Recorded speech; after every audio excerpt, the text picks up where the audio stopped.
ଗଣେଶ ପୂଜାରେ ସ୍କୁଲ ଛାତ୍ରୀ ସହିତ ଘଟିଲା ବହୁତ ବଡ଼ ଅଭାବନୀୟ ଘଟଣା। ଟପିଲା ସବୁ ସୀମା। ଜଣେ ସ୍କୁଲ ନାବାଳିକା ଛାତ୍ରୀ ସହ ଘଟିଲା ହୃଦୟ ବିଦାରକ ଘଟଣା। ନିଜ ଲୋକ ହୋଇଗଲେ ପରେ ଯାହାକୁ ବିଶ୍ୱାସ କରିଥିଲା ସେ ହିଁ ଗଣେଶ ପୂଜାରେ ସାଜିଲା କାଳ। ହଁ ଦର୍ଶକ ବନ୍ଧୁ, ଏମିତି ଘଟଣା ଘଟିଗଲା। ସେଇଠାରେ ସେ ନାବାଳିକା ଚିତ୍କାର କରି କହୁଥାଏ, ମୋତେ ରକ୍ଷା କର, ମୋତେ ବଞ୍ଚାଅ, ମୋତେ ରକ୍ଷା କର। ହଁ ଦର୍ଶକ ବନ୍ଧୁ, ଗଣେଶ ପୂଜା ଭଳି ଏକ ପବିତ୍ର ଦିନରେ ଘଟିଛି ଏମିତି ଏକ ଦୁଃଖଦପୂର୍ଣ୍ଣ ହୃଦୟ ବିଦାରକ ଘଟଣା। ବିଦ୍ୟାଳୟ ଭଳି ପବିତ୍ର ସ୍ଥାନରେ ଘଟିଲା ଏମିତି ଏକ ଲୋମଟାଙ୍କୁରା ଘଟଣା। ହଁ ଦର୍ଶକ ବନ୍ଧୁ, ଭିଡ଼ିଓଟିକୁ ଆରମ୍ଭ କରିବା ପୂର୍ବରୁ ଯଦି ଆପଣମାନେ ମହାପ୍ରଭୁ ଶ୍ରୀ ଗଣେଶଙ୍କୁ ଆରାଧ୍ୟ ବୋଲି ମାନନ୍ତି ଆଉ ଆଜି ପୂଜା କରନ୍ତି, ତାହେଲେ ଚ୍ୟାନେଲକୁ ଲାଇକ୍ କରିଦିଅନ୍ତୁ ଆଉ କମେଣ୍ଟରେ ଗୋଟିଏ ଗଣେଶ ପୂଜା ବୋଲି ଠାକୁର ବୋଲି ଲେଖିଦିଅନ୍ତୁ। ତ ଚାଲନ୍ତୁ ଏହି ଅନୁଭୂତିଟିକୁ ଆରମ୍ଭ କରିବା। ନୟାଗଡ଼ର ଗୋପାଳପୁର ଗାଁରେ ଘଟିଲା ଏମିତି ଏକ ଦୁର୍ଘଟଣା। ନୟାଗଡ଼ର ଗାଁ ଗୁଡ଼ିକରେ ପାରମ୍ପରିକ ଭାବେ ଗଣେଶ ପୂଜା ବହୁତ ଆଡ଼ମ୍ବରରେ ପାଳନ କରାଯାଏ।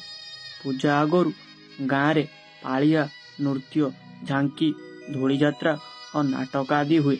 ସେହି ସମୟରେ ଗାଁର ହାଟ ବଜାର, ଗଳି ମୁହାଡ଼ ସବୁ ହୋଇଯାଏ ରଙ୍ଗୀନ।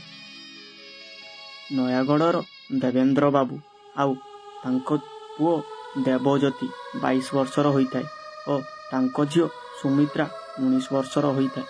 ତାଙ୍କ ବାପା ବହୁତ ପରିଶ୍ରମୀ, ଚାଷ କାମ କରନ୍ତି।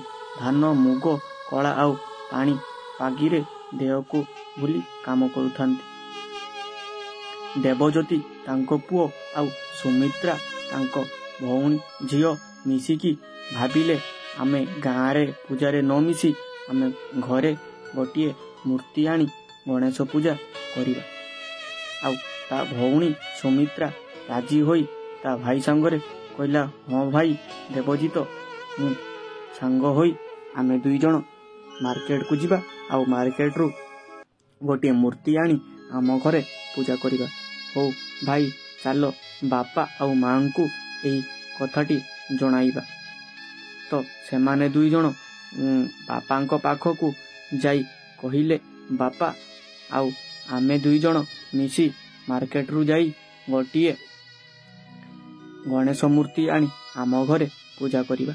ଆଉ ସେଇଠାରେ ବାପା ତାଙ୍କର ବହୁତ ପରିଶ୍ରମୀ ଥାନ୍ତି ଆଉ ସେ ମନା କରୁଥାନ୍ତି ତାଙ୍କ ପୁଅ ଦେବଜିତକୁ, କହୁଥାନ୍ତି ଯେ ଆଉ ତମେମାନେ ସେ ଗାଁରେ ହେଉଥିବା ଗଣେଶ ପୂଜାରେ ମିଶିଯାଅ, କାରଣ ଆମ ଘରକୁ ଆଣିଲେ ଘରେ ବହୁତ ଖର୍ଚ୍ଚ ବଢ଼ିବ ଆଉ ମୋ ପାଖରେ ଏତେ ପଇସା ନାହିଁ, କାରଣ ମୁଁ ତ ଗୋଟିଏ ଚାଷ କରି ପରିବା ପୋଷୁଛି ଆଉ ତମମାନଙ୍କୁ ପୋଷୁଛି। କେମିତି ବା ଆମେ ମିଶିକି ଏହି ଗଣେଶ ପୂଜା କରିପାରିବା? କିନ୍ତୁ ତାଙ୍କୁ ତାଙ୍କ ଝିଅ ସୁମିତ୍ରା ତାଙ୍କ ବାପାଙ୍କୁ ମନାଇଲେ ଆଉ ସେଇଠାରେ ତାଙ୍କ ବାପା ହଁ ମଧ୍ୟ କରିଦେଲେ। ଆଉ 4 ଦିନ ପୂର୍ବରୁ ଗଣେଶ ମୂର୍ତ୍ତି ଆଣିବାକୁ ସେମାନେ ବାହାରିଗଲେ। ସୁମିତ୍ରା ଓ ଦେବଜିତ 2 ଜଣ ମିଶି ଗୋଟିଏ ବାଇକ୍ ଧରି ସେମାନେ 2 ଜଣ ଚାଲିଗଲେ। ଆଉ 2 ଜଣ ଚାଲିଗଲା ପରେ ମାର୍କେଟରେ କିଛି ସମୟ ପରେ ଯାଇ ପହଞ୍ଚିଗଲେ। ଆଉ ମାର୍କେଟରୁ ମୂର୍ତ୍ତି ନେଇ ଆସୁଥାନ୍ତି ଓ ଆସିଲା ବେଳେ ରାସ୍ତାରେ ତାଙ୍କ ସହିତ ଘଟିଗଲା ବହୁତ ବଡ଼ ଦୁର୍ଘଟଣା, ଯାହା ଶୁଣିଲେ ଆପଣମାନଙ୍କର ଲୋମମୂଳ ଟାଙ୍କୁରି ଉଠିବ ଆଉ ଆପଣମାନେ ପୁରା ଆଶ୍ଚର୍ଯ୍ୟ ହୋଇଯିବେ, ଏମିତି ଘଟଣା କେମିତି ଘଟିଗଲା। ତାଙ୍କ ସହିତ ସେଇ ଗଣେଶ ମୂର୍ତ୍ତି ଆଉ ତାଙ୍କ ସହିତ ଜଗନ୍ନାଥ ଥିଲେ, କିନ୍ତୁ ତାଙ୍କ ସହିତ ଏମିତି ଏକ ଦୁର୍ଘଟଣା ଘଟିଗଲା କେହି ସୁଦ୍ଧା ଭାବିନଥିଲେ। ସେମାନେ 2 ଜଣ ହସ ଖୁସିରେ ମହା ଆନନ୍ଦରେ ଘରକୁ ମୂର୍ତ୍ତିଟିଏ ଆଣିକି ଆସୁଥାନ୍ତି। ସେତିକି ସମୟରେ ତାଙ୍କ ଆଗରୁ ଗୋଟିଏ କାର ଆସି ତାଙ୍କୁ ଆକ୍ସିଡେଣ୍ଟ କରିଦେଲା। ଆଉ ସେଇଠାରେ ସେମାନେ 2 ଜଣ ଚିତ୍କାର କରି କାନ୍ଦୁଥାନ୍ତି ଆମକୁ ରକ୍ଷା କର, ଆମକୁ ରକ୍ଷା କର, ଆମକୁ ରକ୍ଷା କର। ଆଉ ସେଇଠାରେ ତାଙ୍କର ଗଣେଶ ମୂର୍ତ୍ତି ଭାଙ୍ଗି ଯାଇଥିଲା। କିନ୍ତୁ ଦେବଜିତଙ୍କର ବହୁତ କ୍ଷୟକ୍ଷତି ହୋଇଥିଲା, କିନ୍ତୁ ସୁମିତ୍ରାଙ୍କର ଏତେ ବେଶୀ କିଛି କ୍ଷତି ହୋଇନଥିଲା, କାରଣ ସେ ପଛରେ ବସିଥିଲେ ତାଙ୍କର ମୂର୍ତ୍ତିକୁ ଧରିକି। କିନ୍ତୁ ସେଇଠାରେ ମୂର୍ତ୍ତି ତାଙ୍କର ଭାଙ୍ଗି ଯାଇଥିଲା। ଆଉ ସେଇଠାରେ ତାଙ୍କ ଝିଅ, ତାଙ୍କ ଭଉଣୀ ସୁମିତ୍ରା ଚିତ୍କାର କରି କହୁଥାନ୍ତି, ଆମକୁ ରକ୍ଷା କର, ଆମକୁ ବଞ୍ଚାଅ, ଆମକୁ ରକ୍ଷା କର, ଆମକୁ ବଞ୍ଚାଅ। ହେ ଜଗତର ନାଥ ଜଗନ୍ନାଥ, ହେ କାଳିଆ ସାଆନ୍ତ, ମୋ ଭାଇକୁ ରକ୍ଷା କର, ମୋ ଭାଇକୁ ରକ୍ଷା କର, ମୋ ଭାଇକୁ ରକ୍ଷା କର।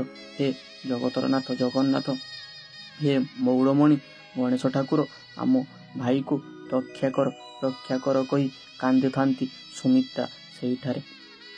କିନ୍ତୁ କିଛି ସମୟ ପରେ ତାଙ୍କରି ପାଖକୁ ବହୁତ ଲୋକ ରୁଣ୍ଡ ହୋଇଗଲେ। ଆଉ ସେଇଠାରେ ସମସ୍ତେ ଦେଖି, ସେଇ ଘଟଣାକୁ ଦେଖି ପୁରା ଫୁଲ୍ ଆଶ୍ଚର୍ଯ୍ୟ ହୋଇଗଲେ। ଆଉ ସେଇଠାରେ ସମସ୍ତେ ତାଙ୍କୁ ଆମ୍ବୁଲାନ୍ସରେ ନେଇଯିବା ପାଇଁ ମନସ୍ଥ କରିଲେ। ଆଉ ସେଇଠାରେ 5 ମିନିଟ୍ ପରେ ଆମ୍ବୁଲାନ୍ସକୁ ଡାକି ତାଙ୍କୁ ନେବା ପାଇଁ ବ୍ୟବସ୍ଥା କରିଲେ। ଆଉ ସେଇଠାରେ ସୁମିତ୍ରା କାନ୍ଦି କାନ୍ଦି ଲୋକମାନଙ୍କୁ କହୁଥାଏ, ମୋ ଭାଇର ଯେମିତି କିଛି ନ ହଉ, ମୋ ଭାଇକୁ ରକ୍ଷା କର, ମୋ ଭାଇକୁ ରକ୍ଷା କର। ସେଇଠାରେ କିଛି ସମୟ ପରେ ସମସ୍ତେ ଲୋକ ରୁଣ୍ଡ ହୋଇ ଦେବଜିତକୁ ହସ୍ପିଟାଲ ନେବା ପାଇଁ ବନ୍ଦୋବସ୍ତ କଲେ। ଆଉ କିଛି ସମୟ ପରେ ହସ୍ପିଟାଲରେ ନେଇକି ପହଞ୍ଚିଗଲେ। ଆଉ ସେଇଠାରେ ବହୁତ ବଡ଼ ଡାକ୍ତର ତାଙ୍କୁ ଜଗନ୍ନାଥଙ୍କ ରୂପରେ ଆସି ତାଙ୍କୁ ତାଙ୍କ ସୁମିତ୍ରା ଭାଇର ଦେବଜିତଙ୍କୁ ରକ୍ଷା କରିଲେ। ଆଉ ବହୁତ ବଡ଼ ବଡ଼ ଔଷଧ ଦେଲେ, ଆଉ ସାଲାଇନ୍ ଲଗାଇଦେଲେ।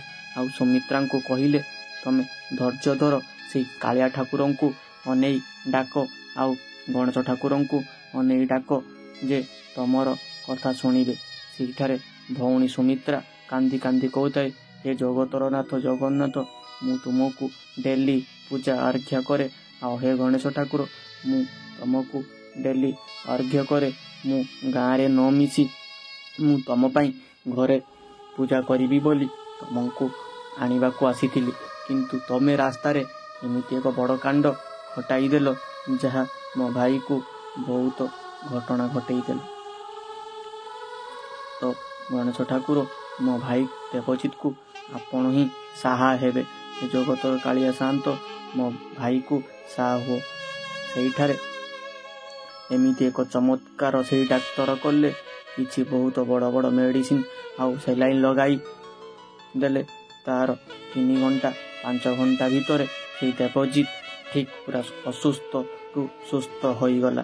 ଆଉ ସେଇ ଭଉଣୀ ସୁମିତ୍ରା ଦେଖି ଜଗତର ନାଥ ଜଗନ୍ନାଥଙ୍କୁ କହିଲେ, ଆଉ କାଳିଆ ସାଆନ୍ତଙ୍କୁ କହିଲେ, ଗଣେଶ ଠାକୁରଙ୍କୁ କହିଲେ, ହେ ଜଗତର ନାଥ ଜଗନ୍ନାଥ, ହେ ଗଣେଶ ଠାକୁର, ତମେ ଯଦି ଆଜି ନଥାନ୍ତ, ସେଇ ଡାକ୍ତରଙ୍କ ରୂପରେ ଯଦି ନ ଆସିଥାନ୍ତ, ତାହେଲେ ମୋ ଭାଇ ଦେବଜିତ ଆଜି ତାର ପ୍ରାଣ ଚାଲି ଯାଇଥାନ୍ତା।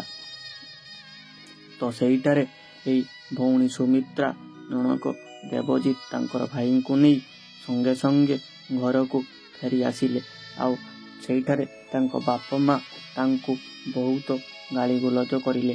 ଆଉ ସେଇଠାରେ କାନ୍ଦି କାନ୍ଦି ଜଗତର ନାଥ ଜଗନ୍ନାଥଙ୍କୁ ତାଙ୍କ ବାପା ନେହୁରା ହୋଇକି କହିଲେ, ହେ ଜଗତର ନାଥ ଜଗନ୍ନାଥ, ମୋ ପୁଅକୁ ବଞ୍ଚାଇ ଆଣିଥିବାରୁ ଆପଣଙ୍କୁ କୋଟି କୋଟି ଧନ୍ୟବାଦ।